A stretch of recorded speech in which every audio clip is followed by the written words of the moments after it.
ஆட்சி பெற்ற கிரகங்கள் நல்ல பலனை தரும் அப்படிங்கிறது பொதுவான விதி. அதே நேரத்தில் அந்த விதியை எல்லாத்துக்கும் அப்படியே அப்ளை பண்ண முடியாது. அடுத்த விதி என்னென்னா, பாவக்கிரகங்கள் நேர்வலு பெறக்கூடாது.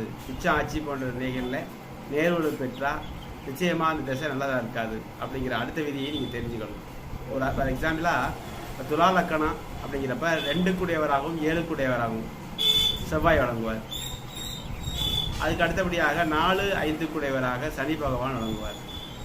அப்போ துலா லக்கணத்துக்கு 4ஆம் இடத்துல சனி ஆட்சி பெற்று செவ்வாய் உச்சம் பெற்று அங்கே சுக்கிரனும் சேர்ந்துருக்குன்னு வச்சுக்கோங்க. இப்போ இவருக்கு செவ்வாய் தசையும் சனி தசையும் யோகத்தை அள்ளி கொடுத்துருமா அப்படிங்கிறப்ப அதை கொஞ்சம் நல்லா யோசிக்க வேண்டிய ஒன்று தான். இந்த மாதிரி சனி செவ்வாய் சேர்ந்துருந்தாலே அது சேர்ந்துருக்கக்கூடிய இடமும் பார்க்கக்கூடிய இடமும் கெடுக்கும். இதனால் இங்கே சுக்கிரன் இருக்கிறதுனால ஒரு மீடியமாக அதாவது கொஞ்சம் சுபத்தன்மை பெற்றிருக்கும். இருப்பினும் சனி செவ்வாய் தசை அதிக யோகம்